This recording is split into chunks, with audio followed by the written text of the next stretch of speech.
Bueno, buenos días, tardes, noches. Muchísimas gracias a todos los que se unieron al 19º Journal Club de la SOBLA. En esta oportunidad tengo el súper honor de presentar a la doctora Cecilia Gusart. Ella es profesora titular e investigadora superior del Laboratorio de Neurofisiología y Farmacología Molecular en el Instituto de Investigaciones Bioquímicas de Bahía Blanca, en Argentina. Cecilia recibió su licenciatura y doctorado en bioquímica en la Universidad Nacional del Sur, en Argentina. Hizo su doctorado con el doctor Francisco Barrantes y su postdoctorado en el Departamento de Fisiología y Biofísica en la Clínica y Fundación Mayo en Rochester, en Minnesota, con el doctor Steve Syme. Cecilia ha recibido un montón de premios. Nada más tengo tiempo para destacar 4 que me parecen buenísimos a mí. Uno es el Premio L'Oréal UNESCO CONICET por la mujer en la ciencia en el 2007. 7 años más tarde vuelve a recibir otro premio L'Oréal UNESCO for Women in Science. En esta ocasión es el Latin America International Laureate. En el 2020 pasó a ser miembro de la Academia de Ciencias de América Latina y de la Academia Argentina de Ciencias. Cecilia ha publicado 102 papers en revistas súper reconocidas, incluyendo The Journal of Biological Chemistry, Biophysical Journal, Journal of General Physiology, Journal of Neuroscience, PNAS, Nature y un montón más. Ella se ha destacado dirigiendo institutos y organizaciones tanto en Argentina como internacionalmente. Es súper o harta reconocida, como dicen los chilenos, en los campos de biofísica y neurociencia por su contribución a entender la estructura, función y comportamiento de los receptores de acetilcolina en salud y estados patológicos. Cecilia es una de las pocas mujeres científicas que tiene su página en Wikipedia. Los invito a que la revisen, es súper destacada. A diferencia de nuestros clásicos o de nuestros Journal Club clásicos, Cecilia esta vez nos va a explicar la estrategia que usan en su laboratorio para determinar la estequiometría de los receptores de nicotina. Y bueno, con esto las dejo con Cecilia. Gracias, Cecilia, por aceptar la invitación. Bueno, muchas gracias, Valeria, por esta invitación. Para mí es todo un orgullo estar acá. Y como te decía, me pareció un lindo espacio para mostrar una estrategia que hemos desarrollado hace algunos años en el laboratorio, pero que la seguimos aplicando para conocer estequiometrías funcionales de receptores nicotínicos. Y ahora sí voy a compartir pantalla. Y gracias a todos los presentes.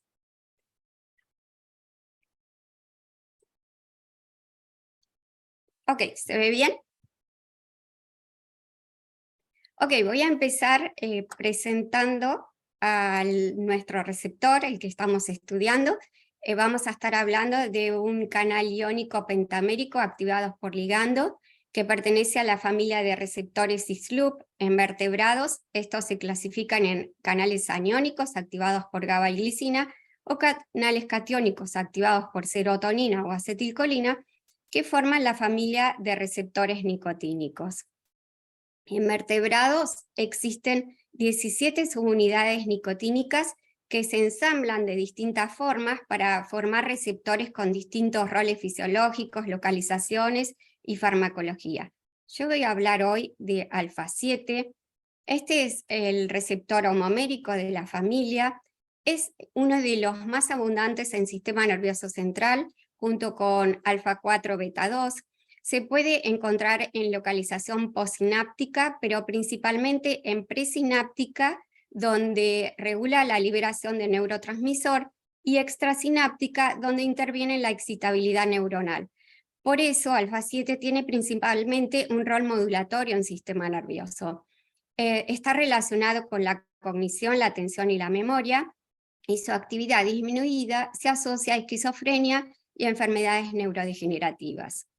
Pero alfa 7 también se encuentra en numerosas células no neuronales, principalmente células de la glía y células del sistema inmune, y su activación tiene un rol antiinflamatorio y neuroprotector.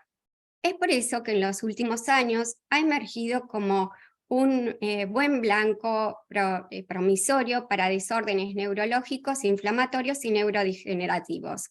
Se han desarrollado numerosos ligandos, se han realizado ensayos clínicos, pero hasta el momento no hay ningún ligando específico de alfa-7 que haya podido ser aprobado para su uso clínico. En los últimos años ha habido numerosos reportes de estructuras de receptores nicotínicos y de toda la familia. Todos los modelos muestran que estos receptores están compuestos por un gran dominio extracelular que tiene el sitio de unión del agonista, un dominio transmembrana que forma el poro iónico, y entre estos dos dominios nuestro grupo y otros han caracterizado esta zona denominada zona de acoplamiento. También posee un dominio intracelular para el cual en ningún receptor cis-loop se ha podido todavía resolver su estructura completa. La función esencial es unir el agonista en la cavidad, en el dominio extracelular, y producir eso la apertura de la compuerta del canal. Así es que estos receptores poseen 3 estados conformacionales básicos: uno cerrado, uno abierto en presencia de agonista, y en particular alfa-7 es muy permeable a calcio, y uno desensibilizado que ocurre luego de una exposición prolongada al agonista, es un estado no conductor y de alta afinidad por el agonista. Y no quería dejar pasar este hermoso paper publicado hace poquito, que es el que muestra del grupo de Gibbs en colaboración con Sain, que muestran las primeras estructuras de alfa-7 y lo hacen en los 3 estados conformacionales: cerrado en presencia de bungarotoxina, que es un antagonista; abierto en presencia del agonista y de un modulador que mantiene abierto el canal; y desensibilizado en presencia de un agonista. Nuestro laboratorio se ha dedicado por muchos años a entender la activación de alfa-7, y acá muestro un registro típico de alfa-7 expresado en células HEC, alfa-7 humano, registros de canal único. Todos los registros que voy a mostrar están realizados a un potencial de membrana de menos 70 milivoltios. Podemos ver cómo y a mayor resolución temporal, vemos que alfa-7 se activa principalmente como eventos únicos, muy breves, del orden de los submilisegundos, y a veces como en pequeños bursts, que son aperturas sucesivas, también muy breves, del mismo receptor. Y nuestro estudio de varios años nos mostró que la duración del canal abierto es igual a la constante de decaimiento de corrientes macroscópicas. Por supuesto, esto cuando se hace con un sistema de rápida perfusión de acetilcolina y en outside-out patches. Y también vimos que la activación de alfa-7, el perfil de activación, no tiene ninguna dependencia con la concentración. Todo esto nos llevó a postular que en alfa-7, una vez que el receptor unió el ligando y se abrió, en vez de oscilar entre estados abiertos y cerrados como ocurre en otros receptores nicotínicos, el receptor rápidamente sufre una desensibilización. Por lo tanto, en este receptor, y único para toda la familia, la desensibilización sería el paso por el cual termina el episodio de activación. Y esto es importante porque seguramente podría ser que la vida media tan breve y la desensibilización tan rápida pudieran servir de filtros, porque alfa-7 es muy sensible, es muy permeable a calcio y podría evitar la toxicidad. Otra peculiaridad que tiene alfa-7 es su gran potencial para ser modulado, en particular para ser potenciado. Y los moduladores alostéricos positivos, o PAMs, están emergiendo como herramientas terapéuticas interesantes porque modulan, potencian la actividad de alfa-7, pero sin alterar la activación endógena, porque requieren al neurotransmisor para potenciarlo.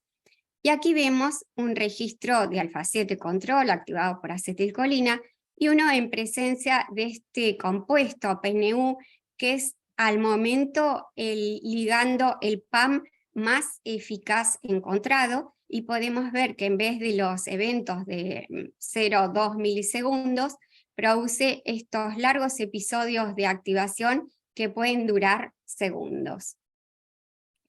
Se han identificado numerosos compuestos con estructuras muy variadas que actúan como PAMs, incluido nuestro laboratorio ha identificado algunos compuestos tanto sintéticos como naturales, y todos ellos cubren un gran espectro de potenciación, es decir, desde segundos como el que mostré PNU, hasta pocos milisegundos, como este compuesto 5-hidroxindol, que también lo voy a mostrar.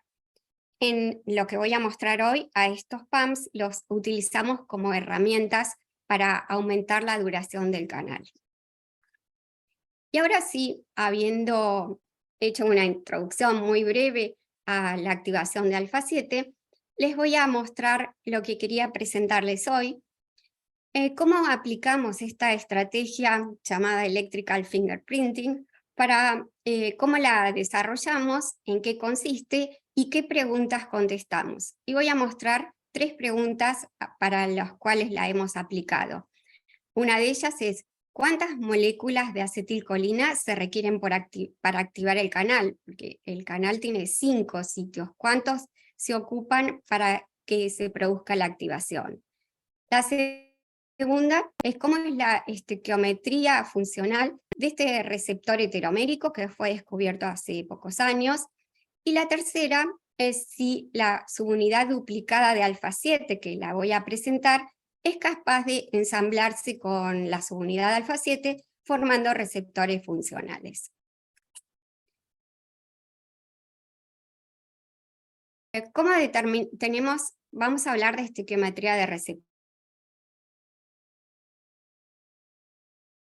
Supongamos que queremos saber si se ensambla con otra subunidad, como voy a mostrar más adelante, por ejemplo, beta 2. ¿Se escucha? Me avisa que es inestable mi conexión. ¿Se está escuchando bien? Ahorita sí, en 2 oportunidades se ha perdido la voz, pero por poquito. Pero Bueno, ok. Sigo entonces. Entonces, queremos ver, por ejemplo, si se ensambla y cómo con otra subunidad, como voy a mostrar más adelante para beta 2, o queremos ver cómo una mutación que puede estar en 1, 2, 3 o las 5 subunidades afecta alguna propiedad funcional de alfa 7. Para eso, ¿qué podríamos hacer? Podríamos coexpresar las 2 subunidades separadas, coexpresarlas en una célula, pero tendríamos todos estos arreglos pentaméricos, o sea, tendríamos desde el receptor alfa 7 hasta el formado por la otra subunidad, que podría ser otra subunidad o un alfa 7 mutado, y todas las combinaciones intermedias. Si hacemos registros de canal único sobre esta célula y tenemos canales diferentes, ¿cómo podemos saber a cuál arreglo pentamérico corresponde cada uno de esos tipos de canales? En otras palabras, la estrategia lo que nos permite es identificar mediante registros de canal único a qué arreglo pentamérico o qué receptor originó cada uno de los eventos que estamos detectando. Esa es la idea de la estrategia. Y ahora voy a mostrar cómo la desarrollamos. Y esto empezó con un paper muy inspirador, y este paper es un paper preestructura de este grupo que trabajó en el receptor de serotonina. El receptor de serotonina puede estar formado por la subunidad A, forma homómeros, pero también puede formar heterómeros con la subunidad B. La B no forma homómeros. Y vieron que los receptores homoméricos tenían muy baja conductancia, y en cambio el heteromérico, o sea, cuando la A se combina con la B, tenían mayor conductancia. Y así fue que compararon las secuencias de estas 2 subunidades y encontraron 3 aminoácidos localizados acá en el loop intracelular, que son argininas en la A y son otros aminoácidos QDA en la B, y encontraron que cuando se mutan, se genera el receptor de mayor conductancia, que esos aminoácidos, estas 3 argininas son responsables de la baja conductancia. Esto también lo aprovechamos nosotros para otros trabajos con Jeremías Corradi en el laboratorio, de los cuales hoy no voy a hablar, pero vemos que cuando expresamos la subunidad de serotonina, que tiene acá las 3 argininas, a menos 70 no se ven canales, sí hay corrientes macroscópicas, pero no se ven porque la amplitud es muy baja, y en cambio cuando a esta subunidad A le reemplazamos las 3 argininas por QDA, que es lo que se encuentra en la B, tenemos ahora canales funcionales detectables, y así fue como hicimos la primera caracterización de la activación de este receptor.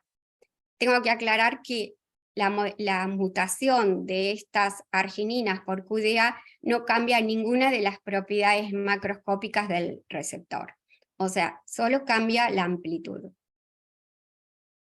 Y ahora sí, partiendo de este conocimiento, de estos determinantes que se habían identificado para serotonina, nos concentramos en alfa 7 y vimos que en posiciones homólogas a las argininas, alfa 7 tiene los aminoácidos SEQ, y que además de corrientes macroscópicas en alfa 7 se pueden detectar los canales únicos. Lo que hicimos ahora fue, en esta posición, estos 3 aminoácidos, mutarlos por argininas, que en serotonina producen baja conductancia. Y lo que vimos ahora cuando transfectamos células solo con las unidades que llamamos de baja conductancia, vemos que forma receptores funcionales con características macroscópicas idénticas a la subunidad nativa, pero no vemos los canales. Y por eso la llamamos la subunidad de baja conductancia. O sea que ahora voy a mostrar todo el trabajo con la combinación de estas 2 subunidades. Ahora, para esta estrategia necesitamos medir en forma muy exacta la amplitud del canal, porque es la amplitud la que nos va a servir de referencia para determinar la estequiometría del receptor. Y acá con alfa 7 nos encontramos con otro problema. Como ya les mostré, alfa 7 tiene una duración muy breve, promedio 0,2 milisegundos, y cuando vemos un registro vemos así, vemos no una población única de amplitud. Y esto es porque debido a la breve duración no se pueden resolver todos los eventos a su amplitud máxima. Y esto lo pudimos ver y también lo hicimos por simulaciones, que si nos quedamos con la población de eventos de mayor duración, por ejemplo, más de 0,2 milisegundos, tenemos una población homogénea. El problema es que si hacemos esto, perdemos muchos eventos. Entonces, otra manera de aumentar la duración del canal, de tal manera que se obtenga una amplitud homogénea y máxima, que es de 10 picoamperes a menos 70 milivoltios, otra manera de hacerlo es usar un mutante, que ya lo teníamos en el laboratorio, que tiene una duración más prolongada. Y se puede ver que con este se resuelve la amplitud máxima. Y otra manera es usar potenciadores que aumentan la duración del canal. Acá lo muestro como ejemplo a 5-hidroxindol. Entonces los canales son más prolongados, la amplitud se puede resolver para todos y se ve una población única de 10 picoamperes. En general, como cada uno tiene algo a favor y algo en contra, usamos para cada pregunta tanto el mutante como el PAM, y además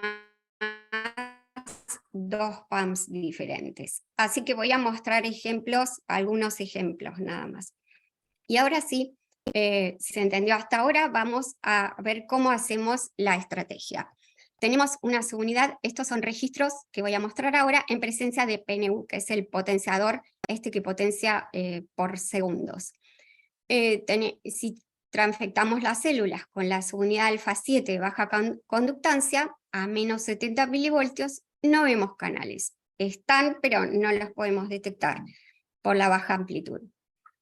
Cuando transfectamos con alfa 7 solo, vemos canales con una amplitud homogénea de 10 picoamperes, una media de 10 picoamperes. Y ahora cuando cotransfectamos las células con la de baja y la de alta o la salvaje, lo que vimos son canales de distintas amplitudes. Y lo que resultó muy interesante es que esas amplitudes se podían clasificar en poblaciones muy claramente, y cada una de esas poblaciones podría corresponder a un arreglo pentamérico con un determinado número de subunidades de baja y de alta conductancia.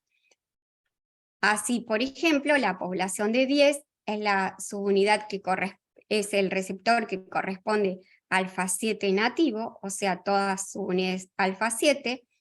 El de todas 5 no lo vemos, pero sí vemos con 4, con 3, con 2 o con una alfa 7 nativa. Y acá vemos de nuevo hecho el análisis. Si transfectamos entonces una célula con una subunidad alfa 7 con una de baja conductancia, alfa 7 de baja conductancia, los canales se pueden agrupar en clases, cada uno correspondiente a uno de los posibles pentámeros con un número específico de subunidades de baja y de alta.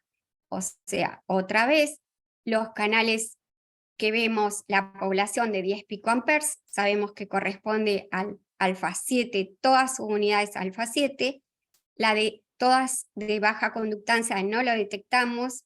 Bajo estas condiciones, ahora estamos haciendo otro trabajo que sí lo podemos detectar, pero en estos que muestro, bajo las condiciones de voltaje no lo detectamos. Y luego vimos poblaciones bien discretas que corresponden a receptores con 1, 2, 3 o 4 subunidades baja conductancia. Es decir, a medida que aumenta el número de subunidades, vemos cómo baja la amplitud del canal. Y acá se ven dos curvas, porque una, por ejemplo, es en presencia de un PAM y la otra es en ausencia de PAM, pero para un receptor mutado en el cual la duración es más larga y la amplitud se puede medir bien. Y da exactamente lo mismo. ¿Esto qué quiere decir? Que si hacemos un registro de una célula en el cual expresamos alfa 7 con una de baja conductancia, la amplitud que estequiometría corresponde ese arreglo pentamérico. Es decir, que la amplitud de un evento es la forma de determinar la estequiometría del receptor que originó ese evento de apertura. Y esta es la base de la estrategia. Y ahora sí, bueno, algo importante es que tuvimos que demostrar que las argininas que le ponemos alfa 7, o sea, no modifican la cinética del canal, que lo único que modifican es la amplitud. Y acá vemos para las distintas clases de amplitud, medimos tanto la duración del canal como del burst en presencia de potenciadores o para el receptor mutante. O sea, que lo importante es lo que dice acá, que cuando combinamos alfa 7 con alfa 7 de baja conductancia, no estamos alterando de ninguna forma la cinética del canal, solo estamos alterando la amplitud del canal. Y ahora sí, habiendo dicho todo esto, me voy a la primera pregunta, que es ¿cuántas moléculas de acetilcolina se requieren para activar alfa 7? ¿Y por qué surgió esto? Porque, por ejemplo, el receptor muscular tiene 2 sitios nada más de acetilcolina. Este tiene 5, este tiene 2. Alfa 4 o beta 2, que es el otro receptor nicotínico neuronal más abundante, tiene 2 o 3. Entonces nos preguntamos si alfa 7 necesitaba 2 o 3 ocupar o los 5. Y este es el primer trabajo, que en realidad en este trabajo describimos toda la estrategia y además contestamos esta pregunta. Y ahora para contestar esa pregunta tenemos que saber cómo es el sitio de binding. El sitio de binding entonces se encuentra acá entre dos subunidades, y una subunidad es la que forma lo que se llama la cara principal, que siempre en todos los nicotínicos tiene que ser una subunidad tipo alfa, y la otra subunidad es la que forma la cara complementaria, que en otros receptores nicotínicos puede ser no alfa. Por supuesto que en alfa 7 es alfa 7 en las dos caras. Y hay dos residuos que ya se había demostrado que eran importantes para el binding y la activación del receptor, que son la tirosina 190 y el triptófano 55. Y encontramos que si las mutamos a trionina, ese receptor no se activa, es decir, que mutando la tirosina 190 o el triptófano 55, se bloquea el sitio de unión del agonista. No hay activación. Y entonces, ahora, lo que hicimos fue combinar las mutaciones en el sitio de binding, por ejemplo, la tirosina 190T, con las mutaciones que cambian la conductancia. Y así vemos, por ejemplo, que si transfectamos las células con alfa 7 y el alfa 7 de baja conductancia, sin ninguna otra mutación adicional, tenemos poblaciones de distinta amplitud, pero todos tienen la misma cinética. Y si nos quedamos con la población de 8 picoamperes, sabemos que es esta la estequiometría, es decir, que tiene una sola subunidad de baja conductancia, pero como no tiene ninguna mutación en el sitio de binding, va a medir, va a tener 8 picoamperes y 5 sitios disponibles. En cambio, si en vez de alfa 7 usamos un alfa 7 en la cual le hemos introducido esta mutación que bloquea el sitio de binding y la cotransfectamos con el alfa 7 de baja conductancia, ahora los canales de 8 picoamperes, que sabemos que tienen esta estequiometría, porque ya lo hemos demostrado, tienen una sola subunidad low conductance, van a tener un solo sitio. ¿Por qué? Porque todos los demás están bloqueados por la mutación de alfa 7. Y así es como estudiamos esto, que ya lo habíamos estudiado. Este es nuestro control, tenemos la población de 8 picoamperes, acá lo muestro en presencia de 5-hidroxindol, medimos el open y el burst, y para esta combinación, lo interesante que tiene un solo sitio fue que vimos canales, vimos la población de 8 picoamperes, y más aún esa población tiene un open, una duración del tiempo de estado abierto y del burst idéntica a la del control. ¿Qué quiere decir todo esto? Es que en alfa 7 la ocupación de un solo sitio, o sea, de una sola molécula de acetilcolina, es suficiente para activarla, y no solamente eso, sino también para producir la máxima duración del canal abierto. Y bueno, esto no es de la estrategia, pero nos preguntamos para qué tiene otros sitios si con uno solo se activa. Y para eso hicimos un estudio con corrientes macroscópicas en el cual cotransfectamos la subunidad alfa 7 con la mutante y cambiamos la relación de tal manera de ir aumentando el número de receptores que tienen menos sitios disponibles, y así vimos cómo la curva se corre hacia mayores concentraciones. ¿Qué quiere decir esto? Que alfa 7, al tener 5 sitios y necesitar ocupar uno solo para activarse, actúa en estado de subocupación. Y esto es importante porque esto indica que es un sensor muy sensible a acetilcolina, Y esto tiene una relación fisiológica porque alfa 7 tiene una gran preponderancia en zonas extrasinápticas, donde se supone, y también en células no neuronales, donde se supone que la concentración de acetilcolina es mucho menor a la que se puede detectar en una postsinapsis. Bueno, ese fue un resumen del paper con lo principal, la estrategia y el principal resultado. Y ahora les voy a mostrar otra forma de aplicar la estrategia para esta otra pregunta. Esto surgió porque si bien alfa 7 siempre se consideró homomérico por muchos años, se encontró hace pocos años que en ciertas zonas del cerebro se combinaba con beta 2. Esto se lo encontró por inmunocitoquímica. No se sabía el rol del heterómero, o sea, todavía no se sabe por qué se encuentra en algunas zonas y en otras no, y cuál es su rol fisiológico, diferente del alfa 7, todavía eso no se sabe. Pero nosotros nos hicimos esta pregunta: ¿cómo se combina con beta 2 y cuál es la estequiometría funcional de esos heterómeros? Y aquí está el trabajo donde lo contestamos, y para este trabajo utilizamos dos estrategias. Una, la de electrical fingerprinting, con las subunidades aisladas, alfa 7 y beta 2, que lo voy a mostrar. Pero también utilizamos esta estrategia, combinamos con esta estrategia de receptores concataméricos para confirmar que de las dos maneras llegábamos al mismo resultado.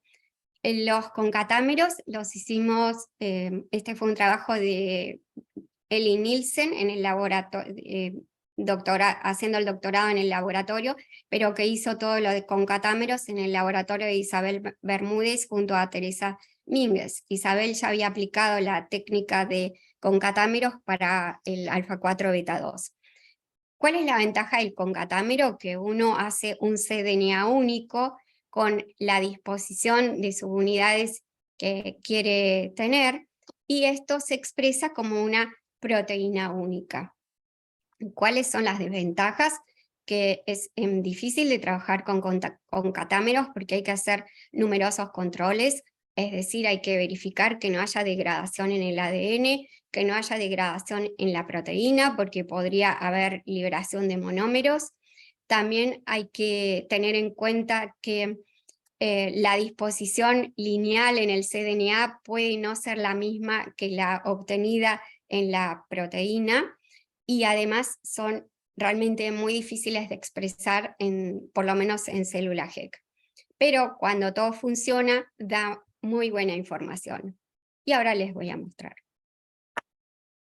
Aquí comenzamos a hacer como prueba de concepto un concatámero de alfa 7. Entonces unimos las 5 subunidades alfa 7 por 10 repeticiones del tripéptido AGS, y esto los expresamos en célula HEK, y vimos que tanto la activación como la potenciación eran idénticas a las del alfa 7 nativo, o sea, cuando se transfectan las células con la subunidad aislada. Esto nos llevó... Una pregunta. Sí. Cuando usas este tipo de concatámeros, ¿te baja la expresión? ¿Tienes que poner más, transfectar más DNA? Es muy difícil la expresión, o sea, transfectamos... probamos distintas transfecciones, distintas cantidades de DNA, pero más que nada es que expresa poco. Alfa 7 vos expresa no muy bien, pero sí expresa, y en cambio el concatámero tenés que hacer muchos más registros, y tal vez en un día conseguís 3 o 4 registros. Disminuye mucho la expresión, es mucho más difícil de trabajar. Claro. Sí, Otra pregunta, ya que te interrumpí, sí, ¿cuánto necesitas la longitud de esos récords, más o menos en promedio, te da, necesitas para tener data útil o datos útiles? minutos, segundos. Nosotros, claro, depende la expresión de grabado, decís, de Ajá, recording. sí, sí. Y algunas veces llegamos hasta 20 minutos. Ok, Depende de cómo vemos la frecuencia de activación. Por ejemplo, cuando usás PNU, potencia tan bien y los registros, si está bien expresado alfa 7 o aún el concatámero, se ven bien los clústeres y no hace falta tanto, pero cuando haces alfa 7 sin ningún potenciador, podemos llegar a veces hasta 30 minutos. claro, Sí, ok, ya que tenemos un registro, juntar el número suficiente para hacer un buen histograma. claro. Gracias, Cecilia. Sí. Bueno, entonces, habiendo validado nuestro modelo con alfa 7, ahora sí comenzamos a reemplazar algunas de las subunidades por subunidades beta 2. Y así fue como con una subunidad encontramos que hay receptores funcionales, con 2 también, y ya se prolonga, vemos cómo se prolonga tanto el open como el burst. Y lo que nos llamó mucho la atención y resultó muy interesante es que este concatámero con 3 unidades beta 2 es funcional, y en este concatámero es muy notoria la presencia de estos bursts, o sea, el canal está mucho más prolongado y aparecen estos episodios que nunca se observan en un registro de un receptor de alfa 7 homomérico. Y por lo tanto, pensamos que esto podría ser muy útil para identificar en sistemas nativos la presencia de heterómeros, porque todavía no hay un ligando específico que distinga alfa 7 de un heterómero con beta 2.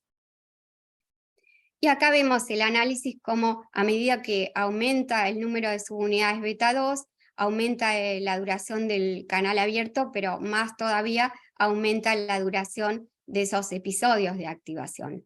Y lo que vimos es que no hay cambios significativos en la amplitud, es decir, que la amplitud de alfa 7 es igual al de este heterómero.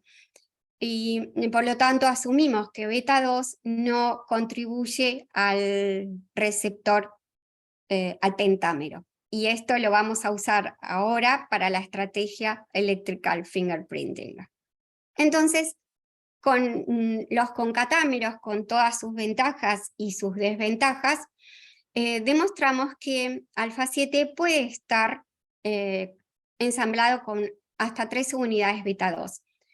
Por supuesto, hicimos todos los controles con los concatámeros, pero no da el tiempo para que los muestre. Por ejemplo, incorporar mutaciones en beta 2 para estar seguro que cambia el canal y que está mutada y que está beta 2. O sea, están todos los controles hechos, pero bueno, no da el tiempo para mostrar todo eso. Pero sí, lo que quiero mostrar es que, además de los concatámeros, para el mismo trabajo, aplicamos la estrategia de electrical fingerprinting para ver si podíamos reproducir con subunidades aisladas. Y ahora otra vez, entonces, recordemos que alfa 7 es de alta conductancia, logramos esta subunidad de baja conductancia, y beta 2 no tiene las argininas que producen baja conductancia en el canal, y además, como vimos en los concatámeros, no cambia la amplitud cuando se combina con alfa 7. Por lo tanto, asumimos que contribuye a la amplitud igual que alfa 7. Y ahora sí vamos al resumen de la estrategia. Otra vez, a menos 70 no vemos canales si tenemos el alfa 7 de baja conductancia. Vemos canales diferentes y todas las poblaciones cuando combinamos la de baja conductancia con alfa 7. Vemos las 5 poblaciones. Y ahora lo que hicimos fue combinar una de baja conductancia, para lo cual no debería haber canales, con beta 2, que no puede formar canales por sí sola porque es una subunidad no alfa. Y lo que vimos ahora fueron justamente canales. Esto quiere decir, por un lado, que estas dos unidades se están ensamblando juntas, porque si no, no deberíamos ver nada. Y luego hicimos el análisis de las amplitudes, y lo que vimos fue que nos faltaban las amplitudes más altas, o sea, nos faltaba la de 10 picoamperes, que era esperable porque correspondería a todas sus unidades beta 2, y nos faltaba la de 8, que correspondería a un receptor que tenga 4 unidades beta 2 y un alfa 7. Es decir, que llegamos a ver poblaciones que tienen 1, 2 y 3 subunidades beta 2. O sea que idéntico a lo que encontramos con receptores concateméricos. Y bueno, ahora, ¿qué pasa? Nosotros con la estrategia no podemos distinguir la disposición de las subunidades. Sabemos que son 3, pero no podemos saber si son 3 consecutivas o 3 alternadas. Y para determinar cuál de estos arreglos pentaméricos era el que se estaba activando, lo que hicimos fue utilizar mutantes en alfa 7. A ver, porque si fuera este el arreglo pentamérico, tenemos una interfase donde se puede unir el agonista alfa 7-alfa 7. O sea que alfa 7 otorga tanto la cara menos como la cara más del sitio de binding. En cambio, si es este en el cual las 3 subunidades beta 2 están alternadas, no consecutivas, no tenemos ninguna interfase alfa 7-alfa 7 y la cara menos siempre va a tener que estar dada por beta 2. Entonces lo que hicimos fue utilizar esta mutante de alfa 7 que tiene acá mutado, la cara menos mutada y que sabemos que tiene el sitio de binding bloqueado. La racionalidad es que si beta 2 puede otorgar la cara menos para formar el sitio de binding como en este arreglo, deberíamos ver canales. No vimos canales y esto indica que este receptor heteromérico puede tener hasta 3 subunidades beta 2, pero que necesita una interfase alfa 7-alfa 7 para ser activado. Y esto es justamente lo mismo que vimos con los receptores concatámeros. Y ahora voy a ser súper breve porque es la misma estrategia, pero solo les quería presentar a esta subunidad que es súper interesante y todavía queda muchísimo por conocer. Es una subunidad duplicada de alfa 7 y este es el trabajo, Matías Lasalat haciendo el doctorado en el laboratorio, es el primer autor de este trabajo. Y aquí vemos el cromosoma 15 donde está alfa 7. Alfa 7 está formado, bueno, el gen por 10 exones y en humanos se produjo una duplicación de los exones 5 a 10 que se unieron a otro elemento genético llamado FAM y esto generó un gen híbrido, el cual da como resultado una subunidad que se llama duplicada de alfa 7. A esta subunidad le faltan los 100 primeros aminoácidos y en cambio tiene 20 aminoácidos de este elemento genético FAM. En realidad todavía no se sabe cuál es el rol de esta subunidad duplicada. Se supone que tiene un rol modulatorio negativo y se está estudiando que pareciera que es importante la relación entre alfa 7 y duplicado asociado a inflamación y también en esquizofrenia, pero todavía no está nada claro. Nosotros quisimos saber si bueno, acá muestro cómo es el alfa 7, esta sería la secuencia lineal, esta es la región transmembrana, y vemos cómo le falta la zona extracelular, le faltan algunos loops que son importantes para el sitio de binding. Nosotros nos preguntamos si es capaz de formar receptores funcionales o de ensamblarse con alfa 7. Acá vemos, hicimos entonces la construcción del duplicado, lo clonamos en un vector de expresión para célula HEC y vemos que cuando expresa en célula HEC, lo vemos por Western blot, pero no hay canales. Entonces pensamos que tal vez no se podía activar, que se ensamblaba, pero no se podía activar porque le falta parte del sitio de binding. Para eso utilizamos este compuesto que es un AGOPAM, o sea, es un agonista alostérico, que activa el canal, pero desde otro sitio, no desde el sitio de binding, sino desde un sitio transmembrana. Y en este tampoco tuvimos respuesta. Es decir, que sabemos que no es funcional. Y ahora nos preguntamos si se ensambla con alfa 7. Y entonces nuevamente hicimos la estrategia. Acá tenemos alfa 7 activado por acetilcolina y en presencia de PNU, y vemos, esta es otra forma de mostrarlo, una población donde todos los clusters o estos bursts largos tienen la misma amplitud. Para el de baja conductancia no vemos canales. Cuando combinamos alfa 7 con la de baja conductancia vemos distintas amplitudes. Y ahora combinamos alfa 7 de baja conductancia con el duplicado, que solo no forma canales, y vimos poblaciones. Estas poblaciones que acá detectamos correspondían a receptores que podían llegar a tener hasta 3 subunidades duplicadas. Y en este caso, en este estudio y en los otros también, pero lo muestro acá, hicimos la inversa, es decir, en vez de poner alfa 7 de baja conductancia con el duplicado, le pusimos las mutaciones de baja conductancia al duplicado y la expresamos con alfa 7.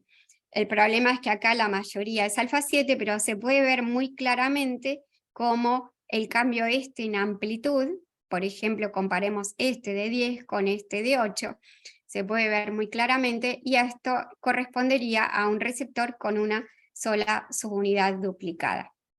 Bueno, y acá voy a hacer el resumen porque es muy semejante la estrategia a la que mostré para beta 2, y lo que mostramos es que se ensambla mal, pero puede llegar a ensamblarse, y cuando se ensambla con 3 subunidades, otra vez se requiere la interfase alfa 7 para activarlo.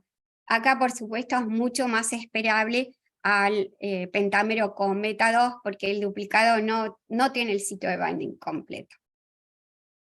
Bueno, y ahora sí me voy a las conclusiones. Esta fue la primera pregunta, mostré como muy en forma resumida, sin no todos los controles que tuvimos que hacer, cómo desarrollamos la estrategia y cómo la usamos para responder cuántas moléculas se requieren para activación. Mostramos que cuando se ocupa un solo sitio, ya alfa 7 se activa. Nos preguntamos si eran funcionales estos receptores y en qué estequiometrías. Demostramos que hasta 3 beta 2 son funcionales, pero que con una cinética diferente a la de alfa 7. Y también demostramos que la subunidad duplicada puede ensamblarse con alfa 7. Y bueno, quiero mostrar el CONICET Bahía Blanca. Este es el Centro Científico Tecnológico de Bahía Blanca. Este es nuestro instituto, que es el Instituto de Investigaciones Bioquímicas de Bahía Blanca. Y acá tengo distintas fotos del grupo en distintos tiempos. Nunca estamos todos juntos, pero este es el grupo actual.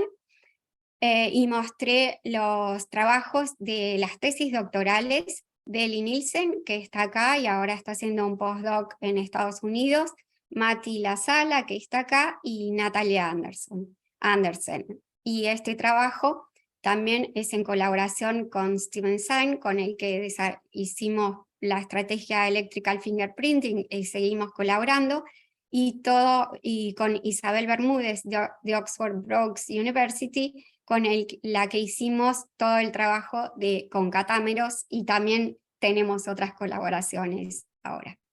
Y bueno, muchas gracias a todos por escucharme. Muchísimas gracias, Cecilia. ¿Alguien de la audiencia tiene alguna pregunta? Si no la quieren decir, yo la puedo leer. Bueno, mientras tanto, Cecilia, una pregunta. El gen duplicado, ¿en qué tipo de células se expresa? ¿Se coexpresa en el mismo que el silvestre, que el normal, por decirlo de alguna manera? Nosotros, o sea, lo hicimos en células HEC, pero en realidad se ha encontrado en células, en neuronas, o sea, en sistemas nativos está en neuronas y en células epiteliales, y en células del sistema inmune. Pero como dije, o sea, me parece súper interesante porque todavía no se conoce mucho, no se conoce el rol, se está viendo que podría estar asociada a esquizofrenia, porque además también hay otras mutantes de la subunidad duplicada. Y la verdad es súper interesante y es como hace algunos años que se lo está estudiando, pero no hay mucho. ¿Por qué también? Porque no está en animales. Ahora leí un paper hace poquito que parece que lo encontraron en primates, pero no está en ratones, entonces también eso hace más difícil el estudio. Claro. Hasta hace poquito era solo de humanos, como una duplicación que ocurrió más tarde en la evolución. No, no, eso está espectacular. David levantó la mano, David Bartolomé. Hola, ¿qué tal? Hola. Lo primero, darte las gracias, Cecilia, por la charla tan interesante y el trabajo tan bonito que habéis hecho. Yo tenía una pregunta respecto a la permeabilidad al calcio de los alfa 7, que es una pregunta probablemente muy básica, pero ¿cuán No. más permeable es el calcio respecto a sodio o potasio? Así más Ok, o menos cuantitativamente. la verdad no es tan básica porque lo han hecho pocos la permeabilidad y creo que hay 2 papers nada más que estudian la permeabilidad del calcio. Eh, Se dice que es 10:1, o sea que es semejante a la del NMDA. Ah, muy Y bien. se dijo que era el más permeable a calcio, pero también parece que alfa 9 es muy permeable a calcio. Pero no hay tantos trabajos de eso, y algo que es bastante importante, porque ese pasaje de calcio es el que también desencadena otras vías intracelulares, pero no está muy estudiado. Pero Y, se lo considera 10:1.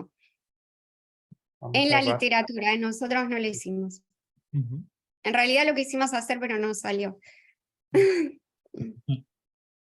Y tenía otra pequeña cuestión. Ahí, ¿se conoce muchas gracias por la respuesta. ¿Se conoce algún mutante que luego a lo mejor dé lugar a alguna patología del sistema nervioso en la desensibilización, en el mecanismo de desensibilización del alfa 7? No sé si... No se conoce otra cosa también que es rara de alfa 7, que no se conocen mutantes. ¿Sí? Por ejemplo, sí en el promotor, pero no en la subunidad. Sí hay mutantes, o sea, miles de mutantes hechos, ¿no? Por supuesto, pero no en pacientes. Oh, interesante. Sí. Gracias. Muchas gracias. Ramón. Sí, Cecilia, eh, bastante impresionante, ¿ah? Muy lindo. Primero, una pregunta de curiosidad. O sea, ¿cómo te las arreglas para tener todo el tiempo canales únicos? O sea, ¿Con ¿tienes qué? alguna técnica en particular? ¿Usas pipetas muy chiquitas? ¿Qué haces para tener canales únicos siempre? ¿Y por qué no voy a tener? No sé, a ver, nosotros tenemos Porque acetylcholine. yo transfecto mis canales y Ah, tengo una cantidad. ¿y se te desaparecen? No, o sea, tengo muchos canales normalmente. Ah, claro, nos pasa cuando hacemos, por ejemplo, con PNU, que tenemos torres, sí, tal cual, pero Ah, al facilite se abre, como ves, es como que termina por desensibilización. Entonces, o sea, lo bueno es tener mucha actividad porque para tener muchos canales. Pensá que miden 0,1, 0,2 milisegundos y está casi siempre desensibilizado. Entonces tenés piquitos como el que mostré. Pero, por vos solamente ejemplo, tienes uno. no tengo un receptor, seguro que no, porque si yo tengo Bien. ese registro y le agrego por afuera PNU, que es permeable a la membrana, lo agrego por afuera del patch, me aparecen torres de canales, ¿sí? O Sí. sea que había más de un canal, seguro. Y además cuando hacemos la estrategia electrical fingerprinting, tenemos distintas amplitudes, así que eso quiere decir que sí o sí tenemos más de un canal. Lo que pasa es que alfa 7 nunca ves superpuestos, porque es muy breve, mide 0,1 milisegundo y los tiempos de cierre entre episodios son largos. O sea, es muy raro ver dos abiertos. Sí, cuando agregas PNU. Tenés un registro con muy poquitos episodios, le agregas PNU por afuera y ahí tenés todos los canales. Okay. Sí, Okay. sí. Estoy muy impresionado con el efecto de las cargas que tienes de las argininas, la verdad. Sí. ¿Han hecho algún tipo de modeling? ¿Es pura electrostática? Porque llama la atención que sean tan marcados los niveles, ¿verdad? Sí, tal cual. En realidad... Si uno pensara que es puramente electrostático, eso no debería ser lineal, pienso yo. Claro, sí, en realidad no se sabe porque, o sea, ahora hay un trabajo que lo muestra para serotonina y muestran que estas argininas estarían en los portales, en la parte intracelular, pero nosotros tampoco esperábamos por qué así cada subunidad contribuye hacia algo lineal, pero nadie lo sabe, no lo sabemos. Ahora recién están habiendo estructuras que por ahí podrían dar algo de información. Pero sí, recién el 2019 la tenía puesta, pero la saqué, que también lo dice Sudha Chakrapani en su paper de serotonina. Sí, es algo curioso, pero realmente es así. Ahora estamos con un trabajo que, bueno, casi enviado a publicar, que lo que hacemos es también detectar el de menor amplitud, porque usamos más potencial y otros iones. Así que, y se ve re clara, o sea, lo ves y ves las poblaciones súper claras, no queda ninguna duda. Pero ¿no has probado aumentar la fuerza iónica o hacer un cambio de poner divalentes en el lado de las argininas de tal manera hacer un screening? O sea, aumentar la fuerza iónica, ¿me entiendes? Claro, pero vos decís, haciendo, por ejemplo, con Inside Out Patches, porque una cosa así decís, Sí, porque es intracelular. No, claro, no le hicimos. No, por ejemplo, nunca probamos a ver si con un Inside Out y cambiando desde el lado, no, nunca lo hicimos. Está bueno, sí, sí. Gracias. Sí, es muy Sí, bonito. Muchas gracias. gracias. Bravo. Vivian. Hola, Vivian. Hola, muy bonito, Qué Cecilia, muy bonito. linda verte. Igual, mi pregunta es, ¿han tratado de hacer algún canal nativo alfa 7 beta 2 para saber qué estequiometría es? Canal nativo. Sí, o sea, aplicar esta estrategia del fingerprint para saber cómo es la estequiometría del canal nativo alfa 7 beta 2, ¿o se sabe ya la estequiometría? No se sabe. No, lo único es con el modelo, ¿no? Sí, Vos decís, si han tratado alguna célula, no sé, alguna neurona de cualquiera de estas regiones que expresa alfa 7 beta 2, y ver cuál es la estequiometría. Yo creo que es súper claro, para ver importante si, saber cuál es la sí, estequiometría nativa. sí. Lo que sí se ha hecho es, creo que en sistemas nativos, hacer corrientes macroscópicas y se ve que son más lentas.